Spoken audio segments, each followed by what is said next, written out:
Welcome. I'm Danielle Mack, Chief Development Officer here at Mary Bird Perkins Cancer Center, and we look forward to sharing with you several great things that are taking place here at the Cancer Center and showcasing how philanthropy is making a difference.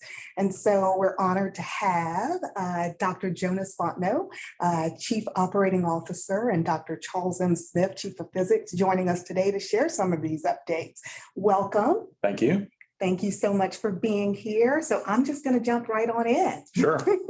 So 2021 was a big year for Mary Bird Perkins Cancer Center. And not only did the Cancer Center celebrate its 50th anniversary, but we had so many exciting changes and updates on the partnership fund. Would you care to share some information with us about that? Absolutely. 2021 was an exciting year. I think what we had the opportunity to do in 2021 was really focus on the things that are most important to our mission. In many ways, last year was one of those opportunities that you have as an organization occasionally, is the opportunity to define who you really are and what you're really about. And throughout the year, the leadership team, the organization, was constantly challenged with making sure that we were prioritizing the things that were most important to our mission. It was also a difficult year last year. We, in defining who we were as an organization, made the decision that we had to distance ourselves from some relationships that we had been a part of for a very long time, which had been successful, which had advanced cancer care. But ultimately reached a point where we felt like a different strategy could continue to position Mary Bird to be the leader in cancer care throughout the regions that we serve.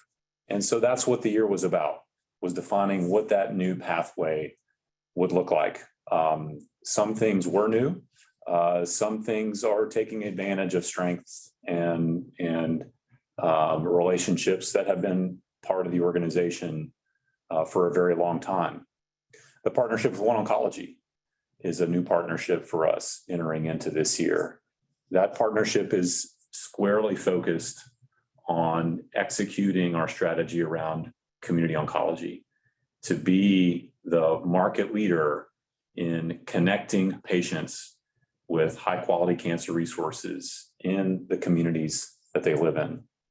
We have found One Oncology to be a great partner in helping to facilitate our connection with those patients. And that's really where I see One Oncology in this role with Mary Bird, is as a facilitator. One of the things that really appealed to us about their model is that they're not involved in day-to-day decision-making around patient care. They're not involved in determining how we utilize our resources to build care programs and mission support programs that meet our standards and expectations. They bring resources to the table and put us in the position to be as successful as we are capable of being. So it's really a complementary partnership that we're capitalizing on to move forward in time. Baton Rouge General has been a new partnership for us moving into the new year. Yes. Another great opportunity to marry complementary strengths. The Baton Rouge General has been for a very long time a community-focused healthcare organization, and bringing that experience to the table within the setting of a hospital enterprise, which Mary Bird is not. We're very narrowly and squarely focused on cancer care, but bringing that expertise and that legacy into a partnership with the Baton Rouge General, I think, is going to provide more access points for patients to be able to connect with our doctors in our cancer care programs and raise the level and the bar on cancer care quality in the services that we partner with Baton Rouge General to provide to those patients. This new era of partnerships for us in 2022 also includes strengthening our relationships with North Shore Oncology Associates, who's our medical oncology group that we're partnered with on the North Shore, with Louisiana Hematology Associates, who's our medical oncology partner here in the greater Baton Rouge area. Continuing to build on our relationship, our longstanding relationship with the radiation oncologists, also an area that we're continuing to invest in. So there's a whole lot of changes that are going on with respect to our partnerships, but some things remain the bedrock of our programs for cancer care. Thank you. And what would you say as we're growing even beyond? What do you find most exciting there? Any other things that we can expect to see from some of these recent changes? So the ways that Mary Bird is growing relative to how we've looked over the last 10 to 12 years, we are much more involved today in medical oncology. So programs around medical oncology, hematology, chemotherapy infusion, immunotherapy, pharmacy services, laboratory services. These are programs historically that we relied on hospital partnerships to be able to make available to our patients.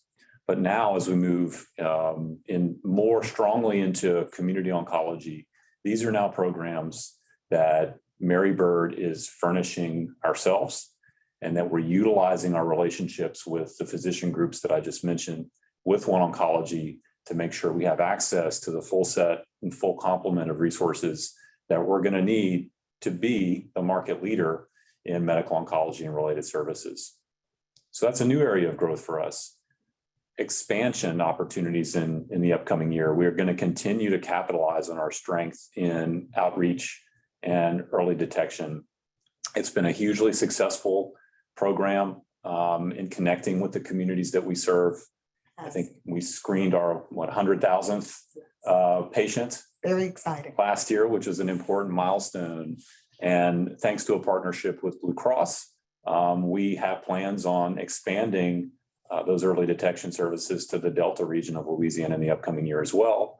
There's a new early bird mobile medical coach, which is now going to be equipped with mammography screening and new services and programs that we're really excited to roll out later this year. So that's something that we're also very excited about. And then kind of circling back to the bedrock of things that we've always distinguished ourselves with, we're going to continue to bring groundbreaking and transformational technologies to our radiation oncology program. So the ART adaptive radiation therapy program is something that's on our radar. Yes. We're very excited about it. It will be the first of its kind in the state and throughout parts of the region that we look to bring online later this year, and that we're very excited about. Yes, and those things are only made possible through philanthropy. So we're so grateful to the community for making those things happen. Now, I'll step back just a second. You mentioned community oncology. So Mary Bird Perkins is a community cancer center. Can you talk a little bit about how that's beneficial to our community and what makes that differentiate us? Yeah, so in order to answer that question, I think it starts with defining what we mean when we say community oncology. When we refer to community oncology, what we're referring to is cancer care programs that are not owned or belong to a hospital, a health network or system, or a large academic program. 80% of people, believe it or not, who are diagnosed with cancer receive care for their cancer diagnosis in a community oncology program. That's not in an academic hospital or a hospital system. So community oncology is very much more squarely focused on meeting patients where they live, very much more focused on delivering high quality cancer care as close to home as possible, so that a patient, if they get a diagnosis, they don't need to go to Houston, they don't need to go to Memorial Sloan Kettering. If they live in Hammond, they don't even need to go to Baton Rouge. That there's local resources and expertise that's available to be able to manage their diagnosis and put them in the best possible position to be successful. Where I think Mary Bird is truly unique, and this is a testament to the support that we receive from our community and our supporters, is that Mary Bird is a community oncology organization that has elements of an academic program associated with it. So we've got a high quality clinical trials network. We have a tumor registry that kind of maintains a database of cancer diagnoses in our markets and areas. We have a navigation and support service program across our network. We have an academic physics program that enables key pieces of technology that wouldn't otherwise be available. All of these are features that are not commonly associated with community oncology. So I think that's what really makes us special, is that we're able to offer great cancer care to patients where they live, but there's also these features of our program that patients would normally have to drive to Houston or fly to Mayo Clinic in order to take advantage of. Yes, yes. And I don't think a lot of people know those things. So thank you for sharing that. And I know another differentiator, the physicians that we have, and we know that they are coming from well-known medical schools and institutions all across the country. What do you think is attracting them to Mary Bird Perkins? It's the environment. It's the tools that I just mentioned. I mean, if you're a physician coming out of a top flight oncology training program at one of the premier academic centers in the world, you're going to be looking for a couple of different things. You're going to be looking for a place that has great tools, great technology, great supportive and wraparound care programs. Okay. But you're also going to be looking for an opportunity where you can have the greatest impact. And the ability to bring those resources, those academic level resources and programs to communities where patients live that are outside of the major metropolitan areas of the US where most of the NCI designated cancer centers are, is the opportunity to have the greatest impact. It's the NCI designated, the academic, premier academic centers out there, they're great programs. Don't get me wrong, but the net addition of a top flight oncologist to an MD Anderson department is somewhat incremental. They have a full stable of top flight oncologists. The addition of a top flight oncologist to a rural community in Louisiana is game changing. And the only way that we're going to get people attracted into positions like that is to put them in a position to have access to the latest and greatest technologies, resources, programs, services available, so they can connect them with their patients within the clinic that they're supporting. That's good. So Mary Bird Perkins was founded by our community, by some wonderful dedicated volunteers several years ago. And we continue to thrive because of community support, the support that we're receiving from individuals, companies, and foundations that are so committed to our mission.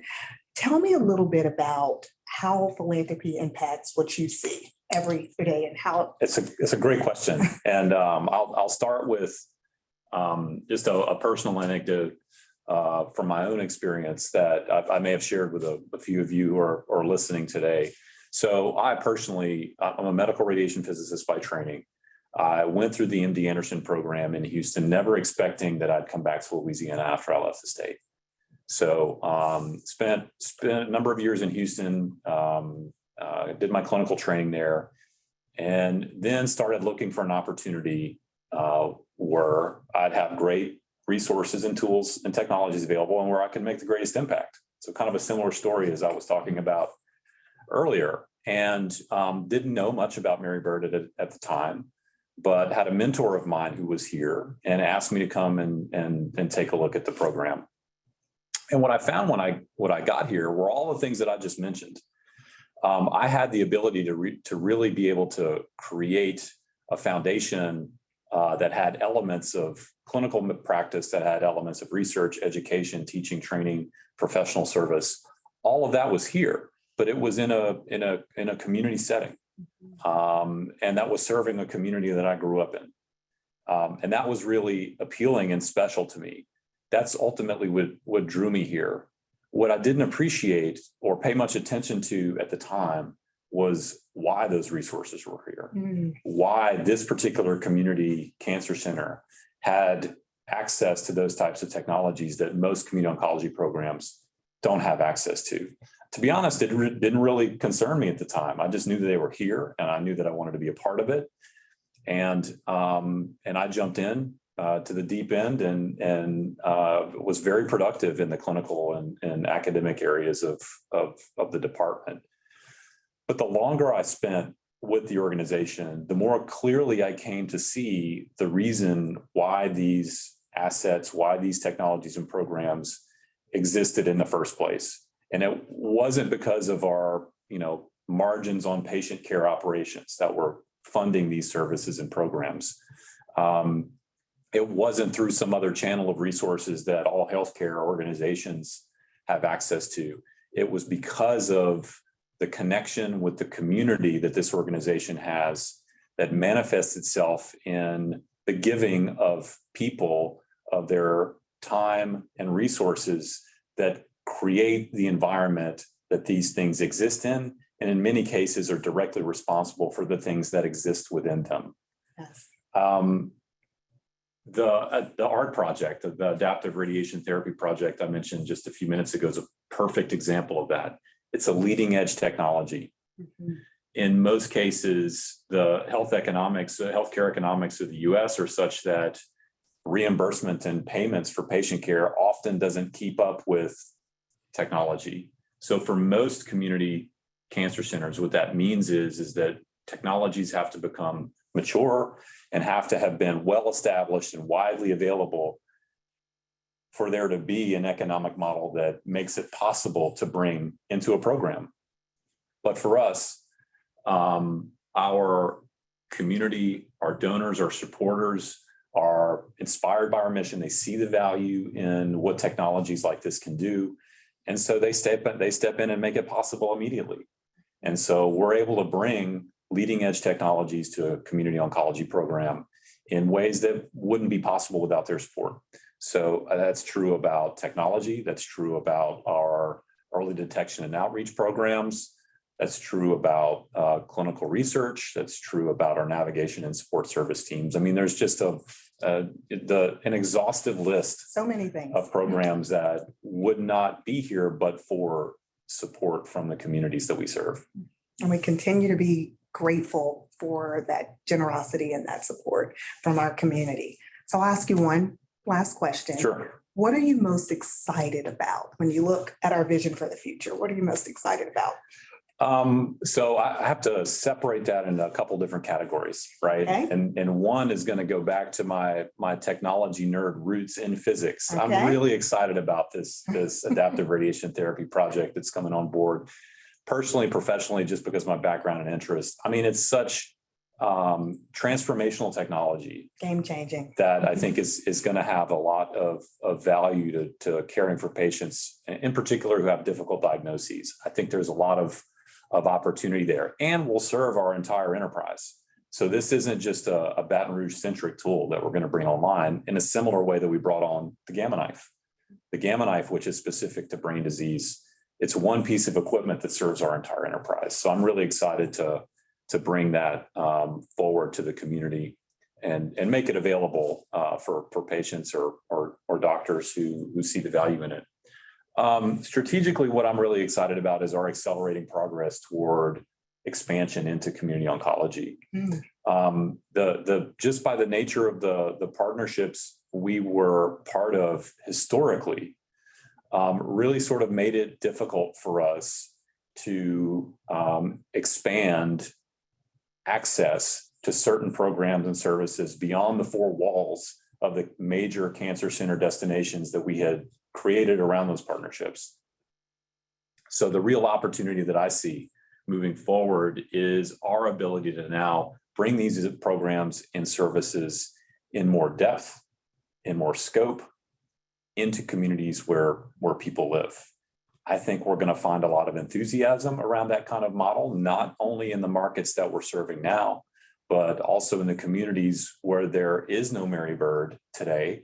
I think there is a lot of interest and enthusiasm for figuring out the best approach for us to bring this model to other communities as well. That's what I'm excited about. I'm excited too.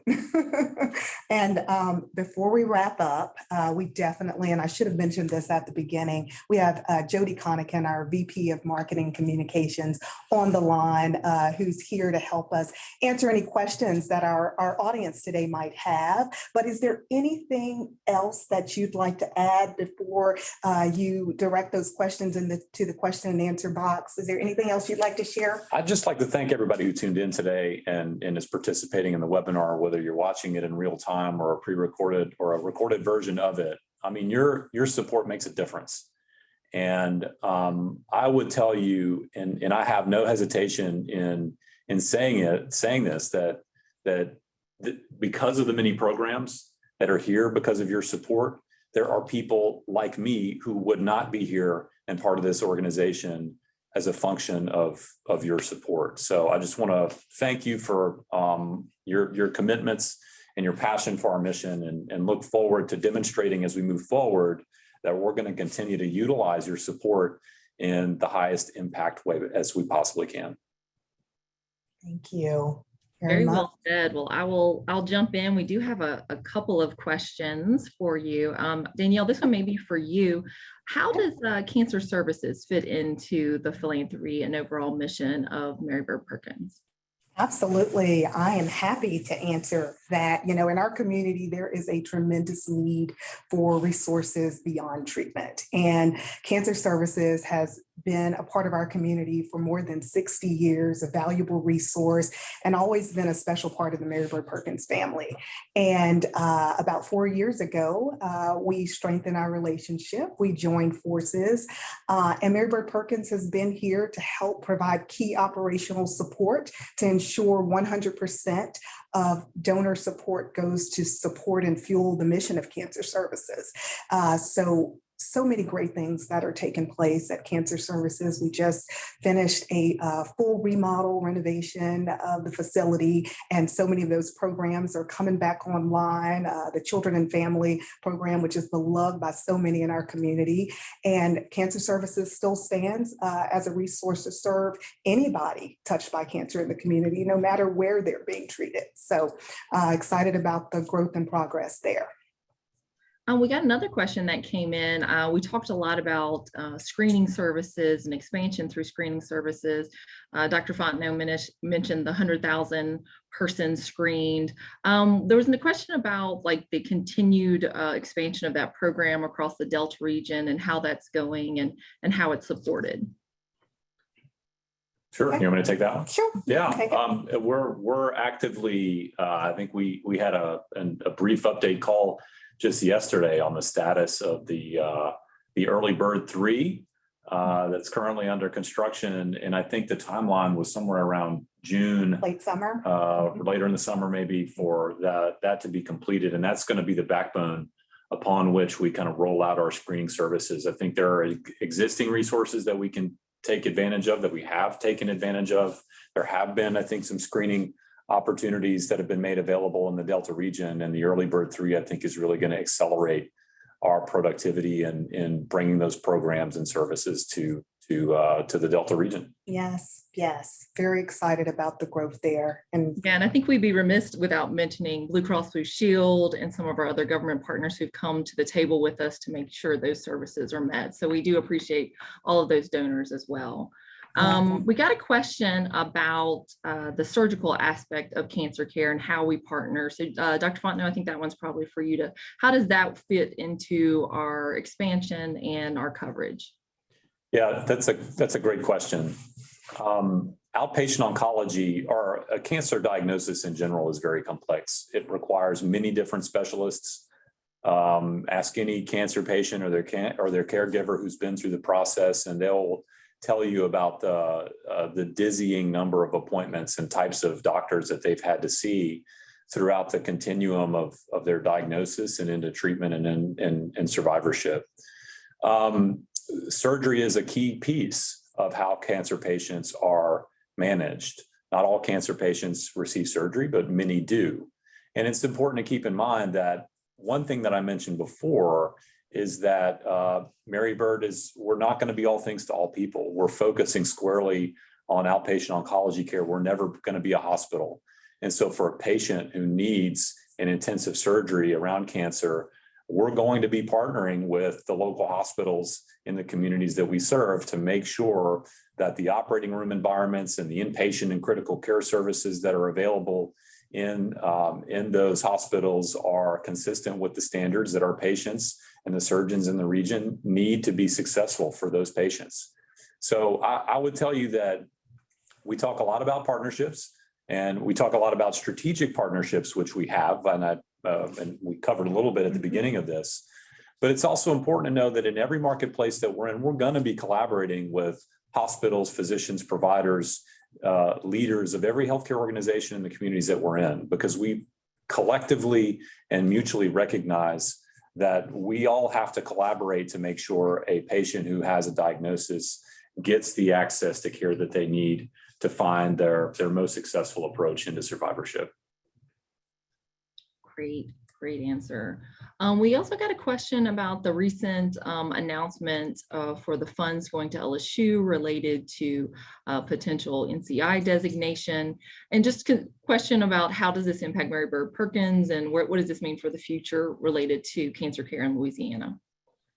That's another great question. So I think my first reaction is excitement, and the reason that I say that is that anytime there are more resources coming in to help cancer patients, regardless of where they are, what organization their physician happens to be affiliated with, I think is better for cancer care. So I was excited to see a commitment to improving cancer care within the state and hopefully beyond. In terms of how that announcement is going to affect Mary Bird, I don't think it's going to materially influence how we approach cancer care, how we approach our mission programs, how we approach our current partnerships. We have an active collaboration. I think as many of you who are watching today are aware of, Mary Bird and LSU have relationships related to clinical research and clinical trials through the NCORE grant with the Health Science Center in New Orleans.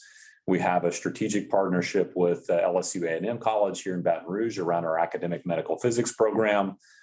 We have a budding and growing relationship with Pennington Biomedical, which is part of the LSU system as well. So I would say that as those resources come into the LSU system, whenever there are opportunities for us to help accelerate the path toward NCI designation for someone in our state, we're going to be happy and excited to be a facilitator and to help them achieve that.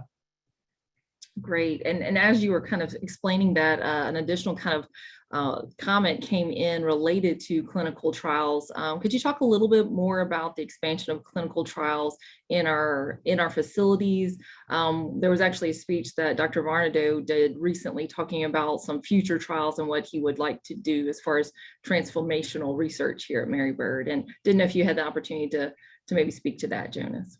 We could probably spend an hour just talking about clinical research, to be honest with you. There are a lot of opportunities there. Starting with the foundation of success that we've had up to this point, building a clinical trials portfolio through NCORE, which is an NCI-sponsored clinical trials program that we're a part of through our relationship with LSU Health Science Center in New Orleans. But also through pharma-sponsored clinical trials for new drugs, transformational drugs that are becoming available. These are all things that are part of our portfolio today, in addition to some other cooperative group trials that we're a part of. One of the things that the One Oncology partnership is going to bring us access to is additional clinical trials that may be available at other cancer centers and cancer programs across the country that we may not have open here. That's a bi-directional relationship as well, and that any trials that we have that another One Oncology practice has an interest in is going to be able to connect their patients to our clinical trials. So I see that the One Oncology partnership as being able to help us facilitate growth and expansion of an already mature clinical trials program. Where I would like to see us continue to make progress on, maybe a little bit further down the line, is what's called Investigator-Initiated clinical trials. These are really early phase clinical trials that involve somebody within a physician or other provider within our organization and saying, hey, I have an idea about what could really move the needle or make a difference for this subset of patients using this type of diagnosis or intervention. There's a lot of things that go into that, but I think ultimately those are going to prove to be extremely transformational trials that as we grow and mature as a community oncology organization, that I think we're going to have more activity in and make available more often to patients throughout our network. Yes, and that's amazing for our community. We have another question related to kind of our expansion. We've definitely talked a little bit about growth. Just any more specificity we can offer up related to future markets and expansion across the area? Well, I mean, you never know what the future holds, right? And the next opportunity is always around the corner, and we're going to be eager and willing to partner with anybody who sees the value in what our organization can bring to their community and to their healthcare setting. What we want to do, though, in the process is making sure, though, that wherever we grow in a way where the programs that exist, both on the patient care and the supportive service side and the mission support side, are operationalized within the standards that we've set for our organization. So I think that probably means growing somewhat slowly at first, probably closer to home at first, bringing more programs and services into those areas of opportunity that I mentioned a few minutes ago that historically we've been a little bit sectioned off from. So I think you'll see some local activity around making sure that we're connecting with people in the markets that we serve and the communities that we serve now to make care as easily accessible as possible. And then I think you'll see a slow progression outside of that to bring that model of care to other communities and marketplaces. Great. And I think this is kind of our closing thought. We got a wonderful comment that was provided by one of our viewers, and basically just commending us on the fact that she loves that people don't have to travel outside of our area to receive cancer care. It's having someone who her child fought cancer. And so she just wanted to say thank you that we're bringing these services to this community. So with that, Danielle, that clears, I think, my docket of questions for the moment. If anything else comes up, we'll definitely reach back out to donors and let them know the answers if they have them afterwards. But other than that, I will turn it back over to you. Thank you, Jody. Thank you, Jody. And thank you, Dr. Fontenot, for joining us today and sharing these great updates. We are so grateful to you, whether you are a patient, a team member, a donor, or a member of the community, for all of your support. Thank you for joining us today. We continue to be amazed by the level of community support that we have, and all of these programs that Dr. Fontenot shared today would not be possible without Philanthropy. So thank you for making our mission possible. And we look forward to updating you on all of the great things. Our hope is that this is the first of many of these conversations, and look for an email update this afternoon from a member of our team. And don't hesitate to reach out at any time if you have questions. But thank you so much for joining us today.